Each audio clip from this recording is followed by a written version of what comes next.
The topic for today's discussion is going to be about section 18 subsection 1 and 18 subsection 2.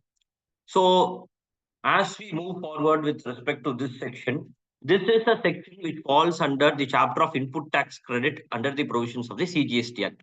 If we read the chapter of input tax credit, we are very well conversant with the provisions of section 16, which talks about the eligibility and the conditions for claiming input tax credit. Section 17, of course, which talks about the apportionment of credit and all the blocked credits contained in section 17, subsection 5. Here we are talking about availability of credit in special circumstances. For the purposes of today's discussion, I will call this as special ITC. So we are going to specifically talk about this section 18 and how it interplays with the other sections and the other rules in general. So section 19, 20, 21 operates together as independent sections, which talks about with respect to job work, with respect to input service distributor, and there are other related provisions. But when it comes to section 18, availability of this special ITC, there is a general question as well, whether section 16, 17, 18 are related, or section 18 is an independent provision which operates independently. So we will read through the provisions of section 18 in a very fragmented manner. So if I have to capture the provisions of section 18 subsection 1, 18 note, the note of the section goes to say availability of credit in special circumstances. Starts with the wordings to say subject to such conditions and restrictions as may be prescribed. So it is subject to some conditions. What are those conditions? We will discuss it in the forthcoming slides. Those conditions, subject to the fulfillment of those conditions, there are 4 scenarios. I will not read those scenarios now. We will discuss each of those scenarios in an elaborate manner.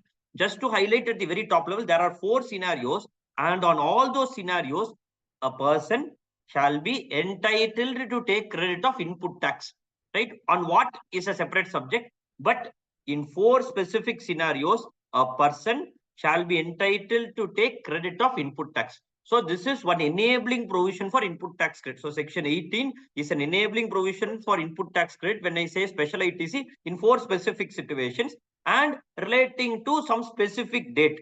There is also the date which is also of specific importance when it comes to the provisions of section 18. So section 18 is not a provision that gets triggered on a day-to-day basis, but which gets triggered on the happening of a specific event where you are eligible to take ITC in 4 different scenarios. That is the very simple sum and substance of the entire provision. So section 18 subsection 1 has these 4 provisions, 4 scenarios that I already told you about. Then I will be discussing also about 18 subsection 2, which provides that the time limit shall be a period of 1 year. And to make it complete, I will also touch about 18 subsection 5, which talks about that the amount of credit under subsection 1, the 4 scenarios, and the amount payable under subsection 4, which is not part of today's discussion. Today's discussion will be confined to the provisions of section 18 subsection 1 and 18 subsection 2. So the amount of credit under subsection 1 shall be calculated in such manner as may be prescribed. So all our members are very, very clear that whenever the Act uses the word prescribed, we need to refer to the rules. So there is one important subject also that we will also be discussing, whether the term prescribed under the chapter 5 of input tax credit. See, chapter 5 is the chapter of input tax credit under the CGST Act. Should I refer to rules only under the chapter of input tax credit in the CGST rules, or the rules in totality? So should I look into rules only under the concept of input tax rate or the rules in totality? So with respect to this particular chapter, with respect to this particular section of section 8, we have one relevant rule, which is rule 40, and rule 40 also simplified. Rule 40 has subrule 1, subrule 2. Subrule 2 not relevant to section 18 subsection 1 and 18 subsection 2. Only rule 40 subsection 1 is relevant for the purposes of today's discussion, which is for 18 subsection 1. The input tax rate claimed in accordance with provisions of section 18 subsection 1 shall be subject to the following conditions. So Rule 40 talks about the manner of claiming input tax credit, and it says that it shall be subject to the following conditions. The conditions will also be discussed in the following slides.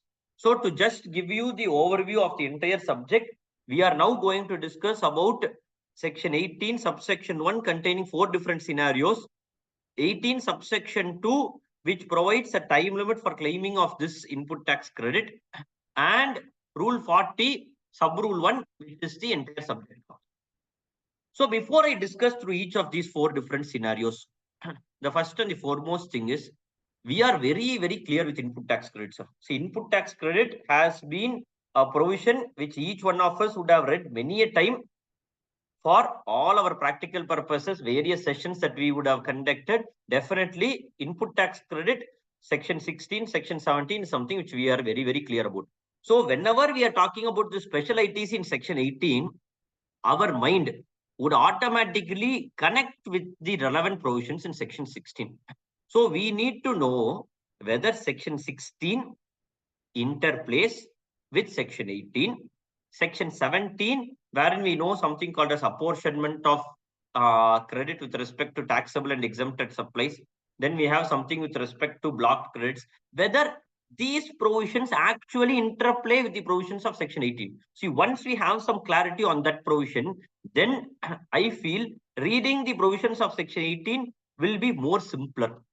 So some key 7 questions that I would like to address in the first part of the today's discussion would be, why at all is the requirement of section 18 when you already have the eligibility to claim ITC under the provisions of section 16? Then we already are very, very clear that section 16(1) is a very comprehensive section wherein we are eligible to take input tax credit on all inward supply of goods or services or both. So then why at all is there a specific requirement of section 18? Is this special ITC subject to the conditions of claiming under section 16(2)? We are very, very clear. Section 16(2)(a), AA, we also know that new provision section 16(2)(a) is there. B, C, D, tax should have been paid. All those conditions are there. So whenever we think of ITC, our mind automatically goes to say whether it is reflected in the GST or 2A or not, whether I have made the payment of whether I have made the payment of tax and the invoice value to the supplier on time. So all those questions, whether it is bound by the time limit provided for under section 16 subsection 4, is the provision of blocked credits, does it apply to the provisions of this special ITC under section 18?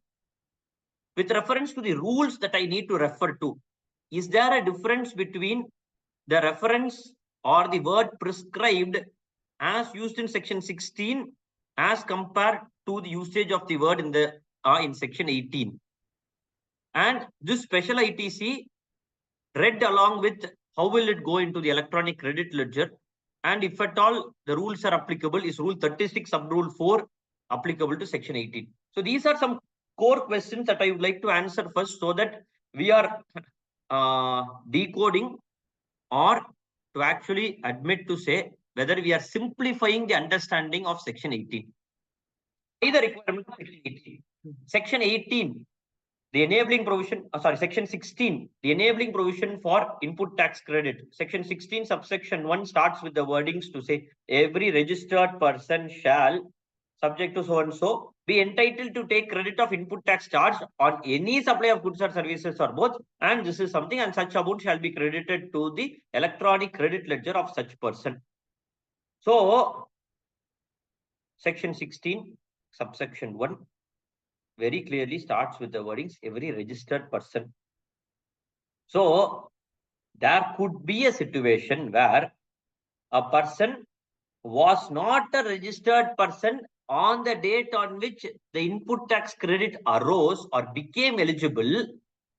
That is, he paid the tax, that is the input tax, he made the payment of tax and he was entitled for the input tax credit. But since he was not registered or for various other reasons or restrictions in the law, he did not claim. So those extraordinary provisions which are not covered under section 16 subsection 1, that is in 4 different scenarios. That is a person who has applied registration under the act once he became liable for registration. So someone who was not registered, a new registrant becoming liable for registration because of the requirement under the law. Getting registered is covered in one scenario. Number two, a person who voluntarily comes forward and gets registered, even though he does not become liable for registration. Say, for example, his turnover does not exceed the limit of rupees 20 lakhs. He comes forward and gets himself registered. That could be scenario number two. Scenario three, a person who has been under the composition scheme paying tax under the provisions of section 10, opting out of the scheme and coming to the regular provisions of charging section under section 9 is the third scenario. And the fourth scenario is where the rate of tax with respect to such specific goods have been moved from the exempted category to a taxable category. These are some 4 different scenarios. We will elaborate these 4 things in detail.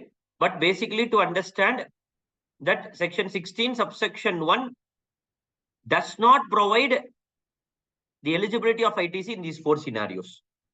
In these 4 scenarios, now that it is specifically clear that it is provided under section 18, therefore, on inference, we understand that section 16 subsection 1 actually does not entitle us to these input tax credit. So therefore, we have a special provision for claiming input tax credit under section 18. 1 second. Read this.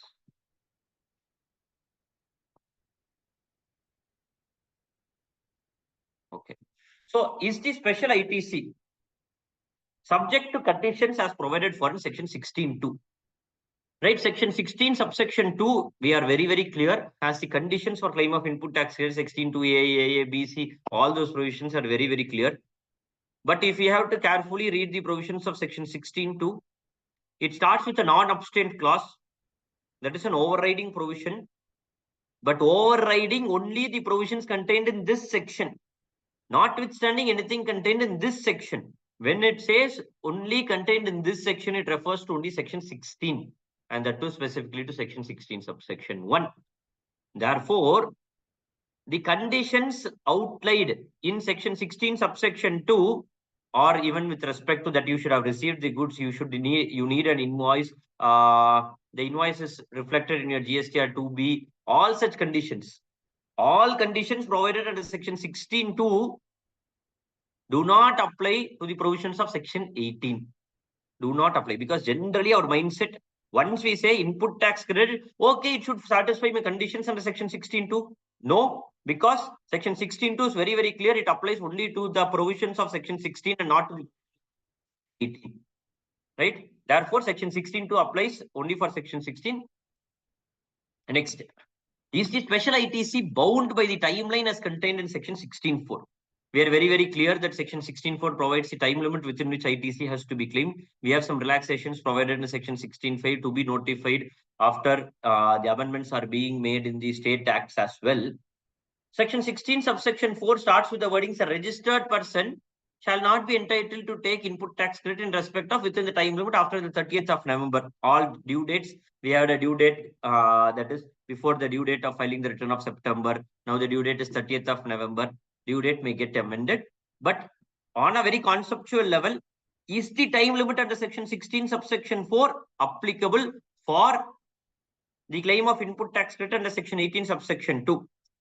Under 18, input tax credit under section 18 subsection 1. 18 subsection 2, you have a specific provision.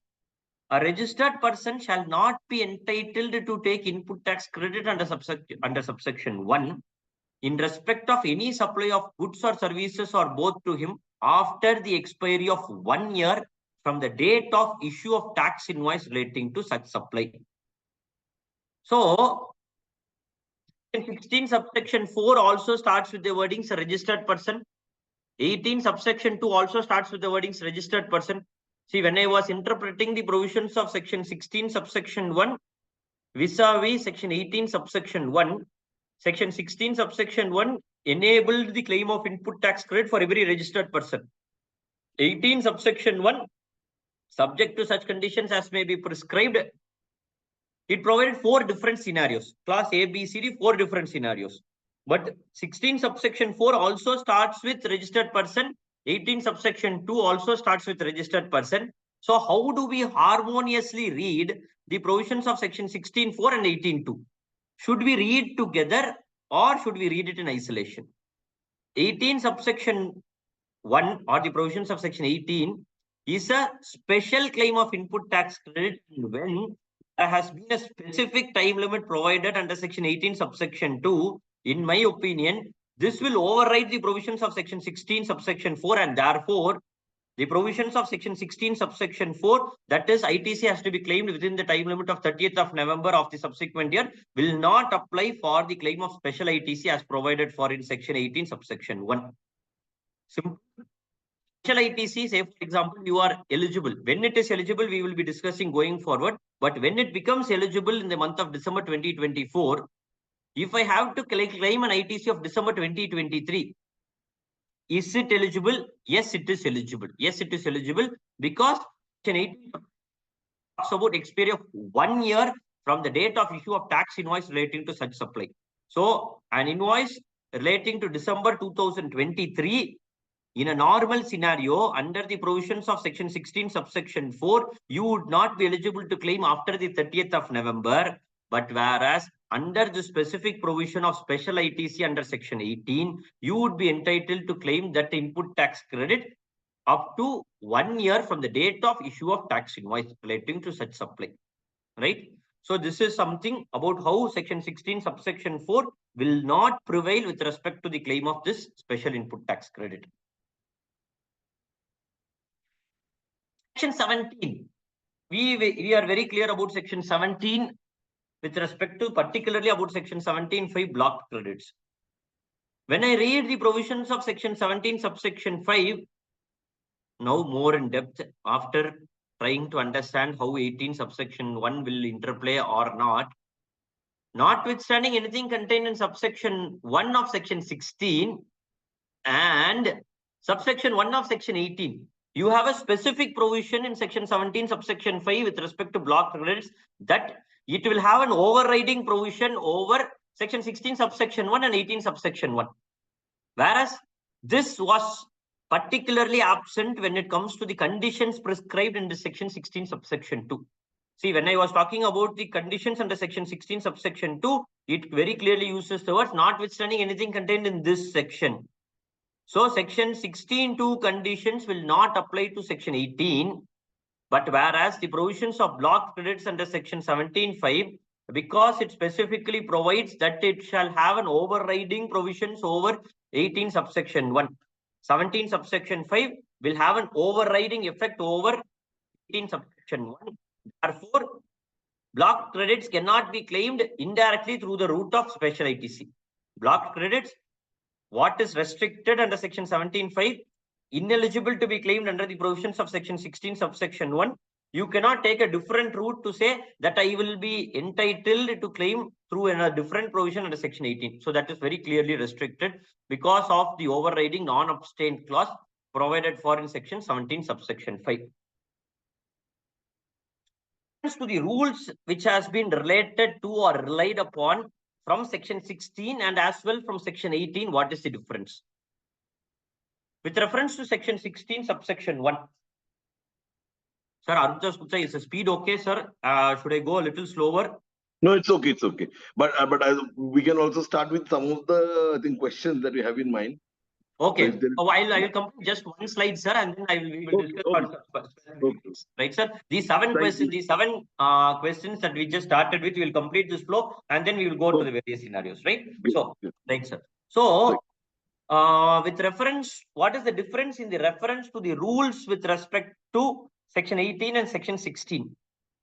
Section 16, subsection 1, every registered person shall, subject to such conditions and restrictions as may be prescribed, and in the manner specified in section 49. In the subject to provision, which comes after the comma in section 16 subsection 1, we have it is subject to the rules and in the manner specified in section 49. But 18 subsection 1 stops with conditions and restrictions as may be prescribed. It does not refer to the manner specified in section 49 at all. So what is the manner section 49 is payment of tax, sir. Let us get aligned to it. Section 49 talks about payment of tax, and that is where we talk about input tax credit can be used for payment of tax, can be used for set off against tax payment, not against interest and interest or penalty or late fee, as the case may be. Yeah, the manner of set off, all those things, that is primarily relating to payment of tax. But the payment of tax is also cross-referenced to in section 16 subsection 1. But when it comes to 18 subsection 1, there is no cross-reference to the manner provided for in section 49. So subject to such conditions and restrictions as may be prescribed, there is no reference. But then what is the manner? We have the rule 40 talks about the manner of claiming credit in special circumstances. See, section 16, we refer to the relevant rule in section, in rule 36, which talks about conditions and restrictions for claiming input tax credit, section rule 36.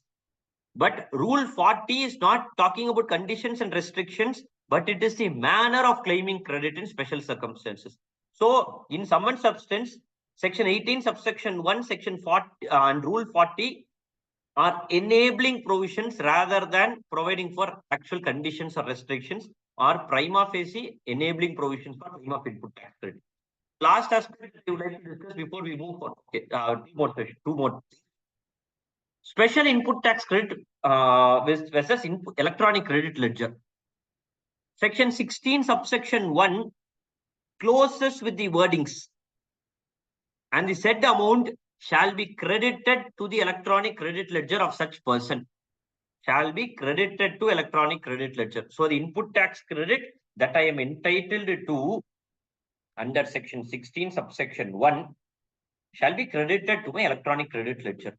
But when I read the entire provisions of section 18 subsection 1 or 18 subsection 2 for that matter, it is an enabling provision of input tax credit, but there is no reference to the concept of electronic credit ledger. So will this amount get added to my electronic credit ledger? Is it right? Or should I claim it outside the books only? How is the reference going to be?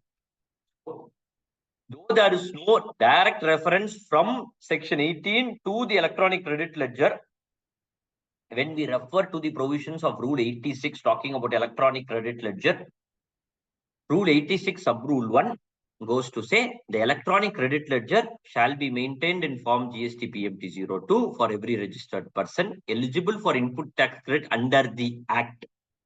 It does not restrict itself to input tax credit under section 16 subsection 1. Though only section 16 subsection 1 cross references to electronic credit ledger, rule 86 goes to say eligible for input tax credit under the Act. The special ITC under section 18 is also an eligible input tax rate under the Act, and therefore every claim of input tax rate under the Act shall be credited to the said ledger. Therefore, taking a reverse reference from the rule, the eligible credit under section 18 subsection 1 will also be credited to my electronic credit ledger. Rule 36 sub rule 4 talking about my reference to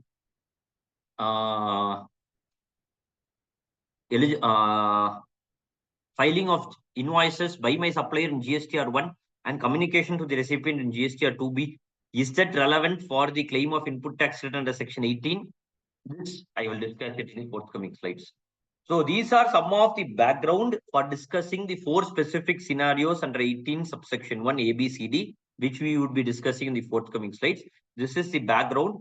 With this background, in summary, I would like to clarify that the provisions of conditions provided in section 16 subsection 2 do not apply to the special ITC. Therefore, let us not think about whether the conditions are satisfied or not, but block credits will apply.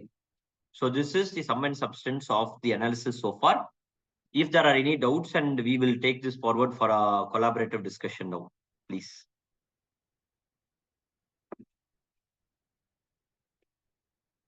Thank you, Arvind. Thank you. So now I think we'll go with the scenarios. We'll go forward, sir. Yeah. Great, sir. So the 4 specific scenarios that we would be discussing about, right? This is the entire slide as such. So this is where which captures the 4 different scenarios, and what shall be entitled on which date is something which we will be discussing on a scenario to scenario basis, and then we would take it on with the relevant rule also. And we will take it forward. So going forward, so in each of the scenarios, when we have any specific question on that specific scenario, I request our learned members to raise it then and there, so that for the purpose of all of us, we will get enriched together. So scenario 1, section 18, subsection 1, clause A. 18, subsection 1, starting with the wordings to say, subject to such conditions and restrictions as may be prescribed, the rule which is going to be discussed immediately thereon. A person who has applied for registration under the Act. A person who has applied for registration under this Act. What kind of a person? Any person within 30 days from the date on which he becomes liable for registration.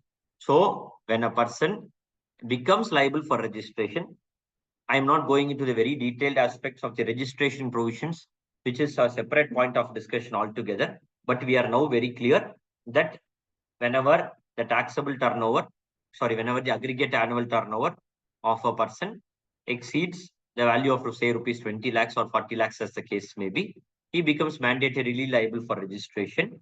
And in such a scenario, when he applies for registration within 30 days from the date on which he becomes liable. So that is the first condition. Second condition, he has been granted such registration. He has been granted such registration. Then he shall be entitled to take credit of input tax in respect of inputs held in stock, inputs contained in semi-finished goods or finished goods held in stock on the day. On what day? Immediately preceding the date from which he becomes liable to pay tax under the provisions of this Act. So deciphering, so this is what is the exact wordings. I've just broken it down into 4 different bullet points, but the exact wordings of the provision under section 18, subsection 1, clause A has been reproduced here. To look into it as a very practical scenario, Mr. A becomes liable for registration on 31/8/2024. His registration is applied for within 30 days, that is, say, any 25th or whatever be the date, and he is granted such registration.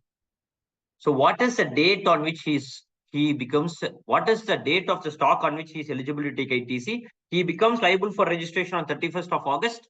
So from 30th of August, the stock as on 30th of August, he is eligible to take ITC. So with respect to the stock, we have, with respect to the stock, we have the inputs held in stock, the inputs contained in semi-finished or finished goods held in stock, right? So with respect to this, here, let me take a case of a very simple manufacturing concern in the case of a gold ornament manufacturer. The gold ornament manufacturer, say for example, the gold ornaments are available as finished goods, say rupees 5 lakhs. The raw material is 4,50,000 rupees, for which he paid 3% GST. The making charges are 40,000 rupees, for which he paid 5% GST. Hallmarking charges are 5,000 rupees, for which he paid 18% GST. The packing box is rupees 5,000, for which he paid 18% GST. All these put together is lying as my finished goods ornaments of, say, rupees 5 lakhs. In this scenario, can I claim the input tax credit of this entire thing? So when I am making a sale after 31st of August, I am liable to pay GST. I am liable to pay GST on it. Even if I get a registration later, I am obligated to issue a revised tax invoice. And even though my registration comes a little later, for the period from which I become liable for registration to the date on which I am granted the registration, I need to give a revised tax invoice to my customer. Great, that is all fine. So for this entire value of 5 lakhs, I have paid GST. I am liable to pay GST. Clear, no doubt about it. But when it comes to the eligibility of input tax credit, I have my finished goods of rupees 5 lakhs. But this 5 lakhs comprises of 4 different components of input tax credit. One, there is my raw material. There is my making charges, which is directly attributable to my raw material. There is hallmarking charges directly attributable to my finished goods. There is packing box, which is also being supplied along with the ornaments. In this scenario, section 18, subsection 1, clause A very clearly goes to say, we are eligible to claim the inputs contained in such finished goods only. It does not provide for the claim of input tax credit on the entire value of input tax in my finished goods. If it is my input tax in my finished goods, the input tax in my finished goods comprises of the tax that I have paid for my raw material, making charges, certification, hallmarking charges, and also my packing box. But whereas it talks about inputs contained in the semi-finished or finished goods, it is very, very clear that my finished goods comprises of input services also. But my entire input tax is not eligible, but only and only with respect to inputs held or contained in my finished goods. That's one of the important aspects that we need to understand. But even in such a scenario, I would be obligated to pay tax, or I would be liable to pay tax, and I would pay tax for the entire value of rupees 5 lakhs. This is one important aspect to be noted when we read the provisions of section 18 subsection 1 clause A, and all the other clauses also will reproduce the same thing. Once you understand, in all different scenarios, in all 4 scenarios, you shall be entitled to take the credit of input tax in respect of inputs held in stock, inputs contained in the semi-finished goods or finished goods. There is no eligibility for claiming input services under the entire provisions of section 18 subsection 1. So that is something which is to be understood with utmost importance. Capital goods in 2 specific scenarios become eligible under 18 under clause C and clause C. Clause C, that is scenario 3 and scenario 4, which we would be taking thereof. But with respect to 18 subsection 1 clause A, that is scenario 1, a person who becomes mandatorily liable for registration takes the registration within the period of 30 days, and he is also granted the registration. Here, one practical scenario that could happen. You apply for a registration within a period of 30 days. Let's take, for example, we are on 31st of August today. I make an application on the 15th of September. The registration, for whatsoever be reason, with respect to the discrepancies in the property tax receipt and the EB card, is cancelled. The application for registration is cancelled. Show cause notice was given. I gave additional documents. Finally, the registration which was made by the taxpayer within the period of 30 days was cancelled. But thereupon, after another 5 days, I made a revised rental agreement, gave a better property tax receipt, EB card receipts, and I was granted the registration thereupon. Will I be eligible to claim the benefit of scenario 1? That is clause A of section 18 subsection 1. There, if we have to read very clearly, we can see that the registration has to be made within 30 days, and he has been granted such registration. It very clearly uses the word, if he has been granted such registration.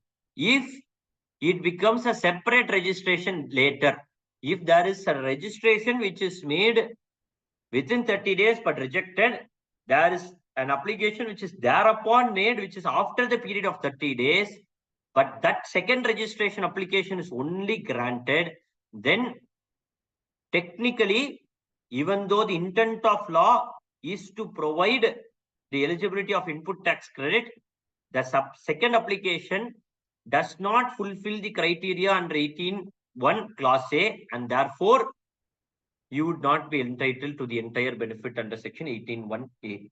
Therefore, whenever you are going for a mandatory registration and you feel there is some amount of input tax credit that you have to claim under this provision of 18(1)(a), whatsoever be the effort that you take, make sure that the registration application is not cancelled, or even if the application is cancelled or rejected, sorry, not cancelled, the registration application is rejected by the tax officer, the application which is going to be granted has to be within 30 days, within a period of 30 days.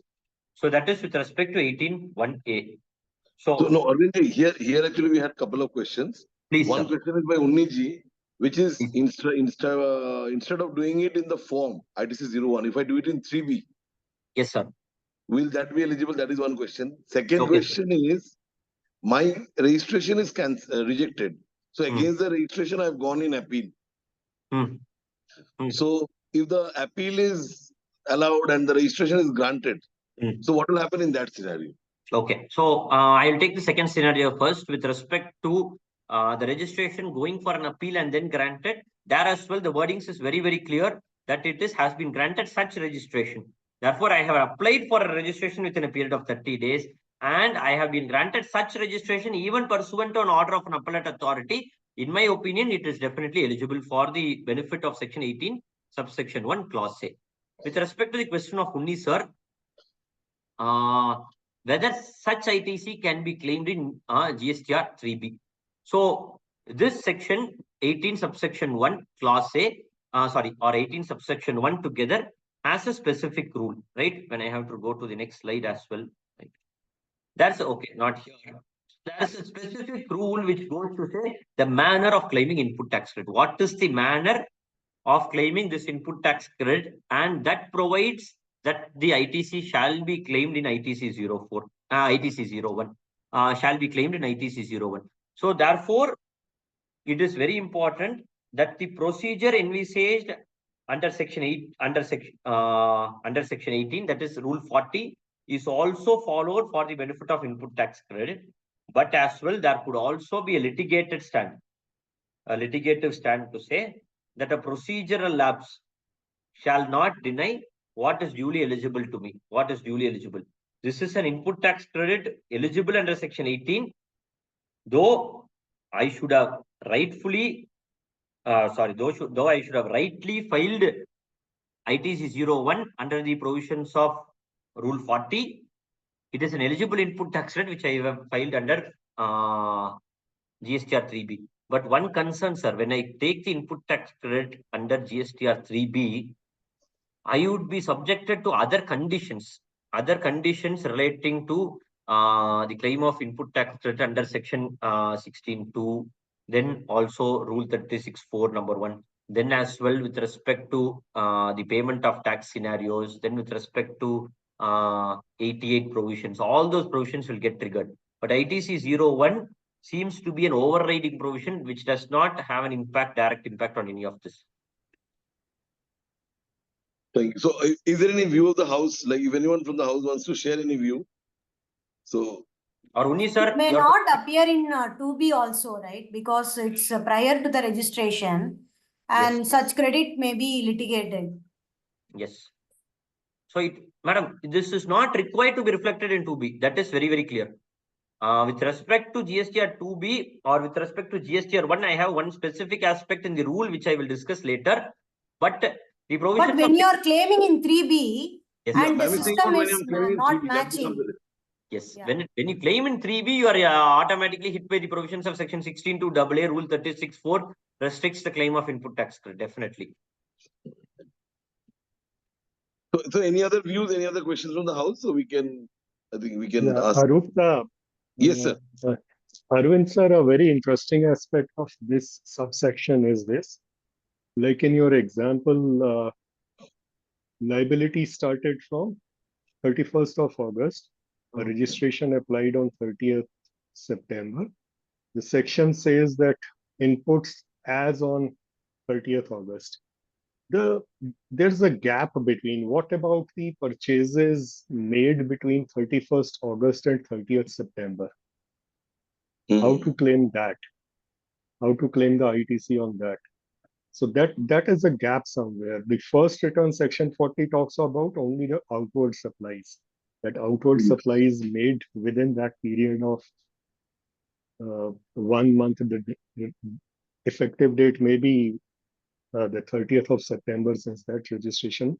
That talks about this. The purchases made within this and the form also, which is there, ITC 01 does not clarify. But there was a thought, or is rather a thought prevailing. It is not supported explicitly by the section or the rules, but it is a thought being prevalent that form ITC 01 may contain all those purchases also. So instead of the stock on 30th August, the closing stock of 30th August, it may as well be all the purchases made after that. Otherwise, there's a gap there. That is an interesting aspect about this. Yes, sir. So, yes, sir. As Unless the vendor wants to revise the invoice with the GSTIN. If I get an effective registration date of 31st August and I request the vendor that please revise the invoice, you are considered B2C, now considered B2B. Right. Yeah. So that then, could be the second scenario. Right, sir. And as Arvind sir was saying, then the conditions of Section 16 would also be complied with in the relevant rules. If the vendor issues a revised invoice with a revised date and the GSTIN number, etc., all those things. Otherwise, the GSTIN number won't be there. Yeah, right. Yes. Normally on the ground, sir, it doesn't happen like that because most of the suppliers are under e-invoicing. So they normally issue a credit note in those cases and then issue a fresh Very true. invoice. But for services, it's okay. For goods, Without movement, issuance of a credit note could also be a point of concern. That will also be a matter of concern, sir. Yeah, Yeah. ITC is not available going to be, for services, goods, etc. But especially for goods, that is a gray area, not supported. But it was being said that 18(1)(a) may be used, but it would be good if that is clarified somewhere in the rules or in the forms itself, that this period has also to be covered. yes. Sir, is 18(1)(a) applicable only for goods or is also applicable to service providers? 18(1)(a) is the ITC is only in respect of goods, but also for a service provider. Even a service provider can take input tax credit of inputs which he has in stock. What would that be, sir? Because if I am a chartered accountant or a service provider, there is Immediately no. for a service provider, I assume the case of a say construction contractor, say for example a builder who has inputs which are in stock, which is definitely eligible for input tax credit. Oh, okay. Commercial. So, okay, so I'm reading the other questions also. Yeah. Any mechanism for availing the ITC on capital goods? Definitely we will discuss, sir. There are some specific provisions in 18(1)(c) and 18(1)(d), which we will be discussing, Suresh, sir. Amit Agarwal, sir, however, to my mind, other section 16 conditions should apply to section 18 as well. So section 16(2) is not applicable, 16(4) is not applicable, 16(3) talks about claim of depreciation only. So what other conditions, if it is to be detailed, definitely Amit, sir. Sir, 16(4) I completely agree with you because 18(2) has specific time limit. So considering it's a special provision, it will override 16(4). But to my mind, the entire premise of stating that 16(2) is not applicable is on the ground that the provision is applicable to registered person. And sir, not just to registered person, see, this is a ITC which is under section 18 and not an ITC which is eligible under section 16. Yeah, but to come to eligibility, one has to means we'll have to read the chapter 5 in whole. That is my in my view, chapter 5 as a whole. So if we say that 16(2) is not applicable, means tomorrow the vendor has not paid GST. It may not be in 2B because it is not a B2B transaction, unregistered person. So the vendor will have to report it in B2C. So it may not reflect in 2B. That is fine. But can we say that he has not paid the tax? The registered person, the person has not filed the return. The vendor has not filed the returns, and still I will go ahead and claim the tax. To my mind, it is little difficult because even the definition of the term input tax says that it is to be for registered person. So yes, we'll have to read section 2, section 16 in that context, and then apply it to section 18. And can we then say that vendor need not file the return, vendor need not pay the tax, and still 18 being a standalone provision, I can go ahead and claim the credit? That is something I feel is little doubtful. And one more sub-argument to this is that section 18 covers the scenario that a person who is becoming taxable, his supply becomes, that is the fourth scenario, that is clause D of section 18(1). It says that if I become taxable, then I will take the credit. But why I didn't took the credit is because I referred to section 17.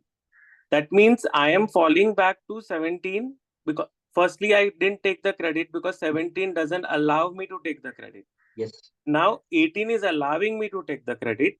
So why I took the credit in 18? Because now it is allowing. Earlier it was not allowed. So Yes. that means I have to read that in conjunction to each other, like 16, 17, and then 18. 18 is a special case which more additional conditions or more relaxations, but it to my mind cannot be read in isolation. That is what my humble submission is. Okay.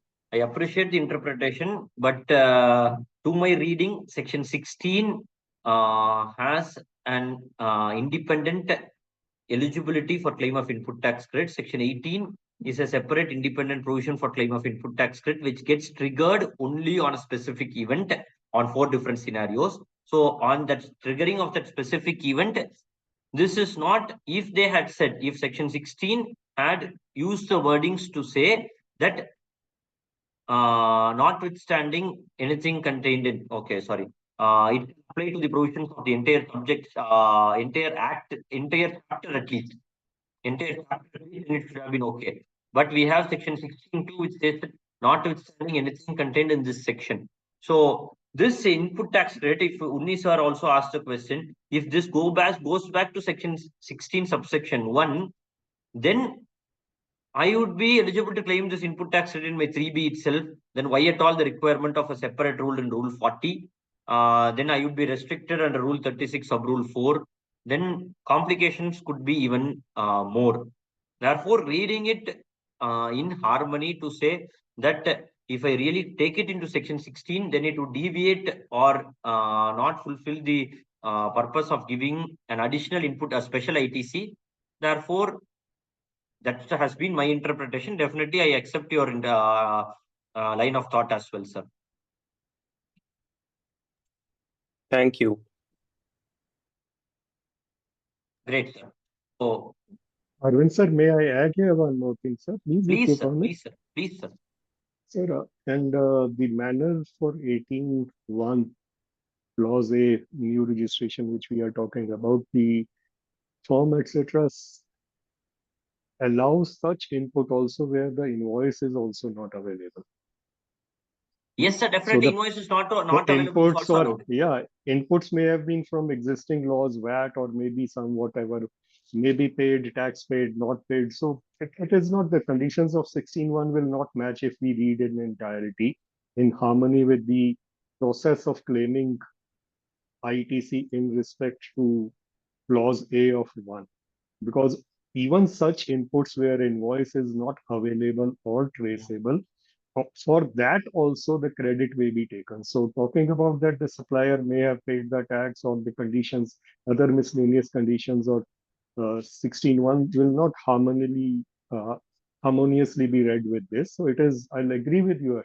Just adding some more input to that. I agree with your thoughts. Right. So, yes, sir. So, shall we move forward to 18(1)B? Yes, sir. Yes, sir. So, 18(1) as well, the same thing, subject to such conditions and restrictions as may be prescribed. A person who takes registration voluntarily, which I say under section 25 subsection 3, that is a person who goes for voluntary registration, the same amount of credit that shall be eligible, the date alone gets changed. The date alone gets changed to say immediately preceding the date of grant of registration, immediately preceding. So there it was mandatory registration. Here it talks about voluntary registration. With respect to mandatory registration, it is the date on which he became eligible for registration. Here it is the date of grant of registration. So that is what is the main difference between 18(1)A and 18(1)B. Moving forward to 18(1)C as well, subject to such conditions and restrictions as may be prescribed, a person who was under the composition scheme, he ceases to pay tax under section 10, he shall be entitled to take credit, the same thing, Oh, sorry, forgot to skip the date. Here it goes to say on the day immediately preceding the date from which he becomes liable to pay tax under Section 9. So a person who was under the composition scheme becomes liable to pay tax under the regular provisions. So from the date on which he ceases to pay tax under Section 10, the day preceding the date, he shall be liable to take input tax credit. So more particularly with respect to the date and those things, we will discuss once we see the form ITC 01, because those are some practical aspect of things. How do I take the invoice on that date? Which stock is there? Which invoice is there? I have goods which are all intermingled. I don't really know. So all those very practical things, we will look into the form very quickly and then we will take it up. So it's already been 9:55. Let us just... Yeah, we have 5 minutes left. Yes. We just have to really move forward. So there is also some additional credit which is provided for under Section 18(1)(c) and 18(1)(d). That is Clause C and Clause D, scenario 3 and 4 provides for credit of capital goods also. So when I am moving from a composition dealer to a regular scheme, I can take the credit of capital goods also, but it is subject to the reduction of such percentage points as may be prescribed, which is provided for in the rule. 18(1)(d) talks about a scenario where the rate of tax for such specific goods or services was exempted. That is, it was an exempted supply. It was already made by a registered person and it becomes a taxable supply. If I am taking a new registration because of the exempted supply becoming a taxable supply, then it will be covered under 18(1)(a) itself. But being a registered person, I have been dealing in exempted goods and those goods became taxable goods or services for that case. Those goods or services becomes taxable supply. Then I will be eligible to take input tax credit on the same inputs into semi-finished goods, finished goods, and on the capital goods. With respect to capital goods, since I would have already taken the input tax credit for capital goods which are used exclusively for my taxable supplies, now capital goods exclusively used for such exempted supply shall be taken. Capital goods exclusively used for such exempted supply shall be eligible under 18(1)(d). When I talk about this exclusively used, when we read the provisions of Rule 42 and Rule 43 as well, we are very, very clear that when it talks about exclusively used, we have 3 different scenarios. Exclusively used for taxable supplies is separate. Exclusively used for exempted supply is separate. Something which is common for both taxable and exempted supply is different. What is exclusively used for taxable supplies, I would have already claimed. What is exclusively used for exempted supply is now eligible under 18(1)(d). What is commonly used, I would have taken a proportion, reverse the balance. That what I have reversed is not eligible to be claimed here. That is not eligible to be claimed here. So with respect to this, here again, the percentage, such percentage points needs to be taken care of. We have a question from Soumya Madam, which goes to say, which is already capitalized in the book with GST and depreciation claimed. Can I still claim ITC? So this is where I go to say that the provisions of conditions or the restrictions placed under Section 16, even though Section 16(3) being an independent provision should not apply. But we, as a very common understanding, we need to reverse that in our books only based on an accounting entry. Only then we would be eligible. If at all, if you're not reversing that, even your books will not get tallied with your electronic credit ledger, and therefore for all practical purposes, you need to reverse that entry in your books of accounts also. Very quickly, Rule 40, which is the relevant specific rule with respect to this, because Section 18(1) uses the word prescribed, and we also saw 18 subrule, Section 18 subrule, 18 subsection 5 also talks about specific reference to the rules. We have Rule 40 subrule 1, which goes to say the input tax credit claimed in accordance with 18 subsection 1 on the inputs, capital goods, everything shall be subject to the following conditions. See, because Rule 40 talks about the manner of claiming credit, Then where are these conditions and restrictions? So whether it is not talking about conditions. If you read the heading, the title note of Rule 36, it specifically uses the word conditions. But Rule 40 does not, the heading or the title note does not use the word conditions. But the explanation or the wordings under Rule 40 subrule 1 says shall be subject to the following conditions. So though the heading reads the word manner of claiming credit, the conditions are what are outlined in Rule 40 sub rule 1, right? So Rule 40 sub rule 1, then you have, oh, okay. Coming to this Rule 40, 1 second. Did I show you that rule?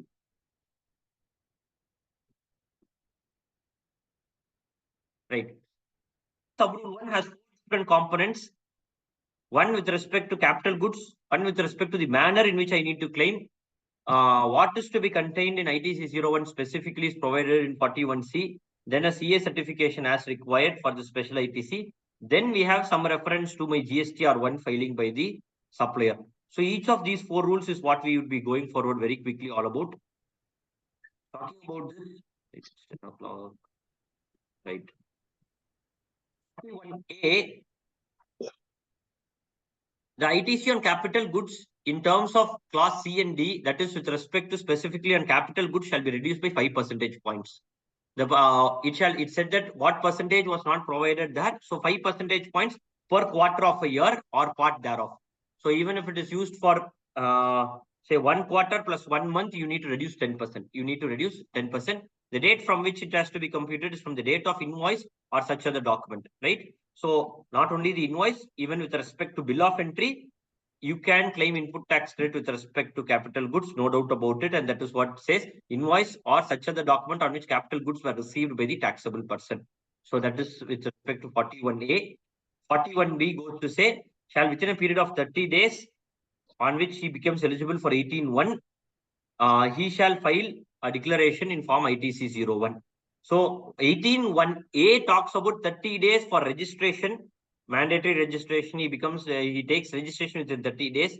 And once he gets registered, he becomes eligible for the input tax credit. And once he becomes eligible within 30 days. So from the date on which he takes the GST registration, he needs to file this form in GST ITC 01 within a period of 30 days. It is extended by the state, and center also said, I will also accept that state. 41C talks about the various dates on which what I need to give in the specific declaration, because in ITC 01, what I need to specifically provide has been detailed in Rule 41C. And 41D goes to say, if it is above rupees 2 lakhs, then you need to also substantiate it with a CA certificate. 41E is what I left in the previous portion to say whether I need to refer to Rule 36.4. That is 36.4 talks about uploading of invoices by my supplier in GSTR1 and communicating to the recipient in GSTR2B. Though that specific provision has not been referred to, we have something little similar to say that it shall be verified with the corresponding details furnished by the supplier in GSTR1. It does not talk about 2B, but you need to verify that when you see the wordings in 36, it says that no input tax credit shall be availed by a registered person. That is a very restricting provision. But 41E is not a very so hardcore restricting provision. It says that you shall verify. Shall is used, so it's a mandatory provision. You need to verify whether it is whether he has shown it in his GSTR1, whether it is B2B, B2C, whatsoever. But there is no reference to section 16.2C under section 18 or under section 40. Section 16.2C is one of the biggest nightmares provision because we don't really know whether the suppliers made the payment of tax. GSTR1, of course, we can clarify. GSTR2B, yes, of course, very clear. But when it comes to section 16.2C, there has always been a gap whether tax has been paid to the government or not. That condition has not been provided for in any section 18 or under section under Rule 40, as the case may be. Talking about ITC 01, specific. Arvind, yes, I think we'll have to stop here. It's already 10:03. So great. If your time permits, maybe we can these are last. Then I think ITC 01 we can come back, then we can continue. Yeah. Right, sir. So that's it, sir. It's all about ITC 01. Such most important thing is, in case it is not feasible to identify the invoice, even the principle of FIFO can be followed. If you read the form and you are able to take out the details for the details of ITC 01, then it is all very clear. So it's a facilitating, it's an enabling provision. So those whoever are eligible for claiming the input tax credit, don't miss out on this very important provision. And once again, thank you, the core team members and Arvind Gupta sir specifically for this chance to discuss with members on this interesting topic. Thank you, sir. Thank you very much, sir. It was really wonderful. So I think many of us, as Anandji has rightly shared, we have many takeaways from this. And the way we have, just imagine we have read one subsection 18.1 in 1 hour. So it speaks a lot about it itself. So thank you for all your efforts. Thanks to all the members for joining in, because the way you are joining in, it gives a lot of encouragement to all the speakers who are volunteering to speak. So thank you very much. And hope to take, carry forward all these takeaways into the practical applications that we'll have. Because as rightly pointed out by Gurjit sir, there are gaps here between, when we can apply and that 1 month. So all these things, I've written it down, so maybe we can make a representation for this. So that is also a wonderful thing. So thank you very much. But as we know, we are very particular about time, so we are leaving it on time. So thanks to Arvindi once again, and thanks to all the participants for joining in. Have a wonderful day ahead, and we'll keep meeting again in the next Saturday morning session. Thank you. Thank you very much. Thank you.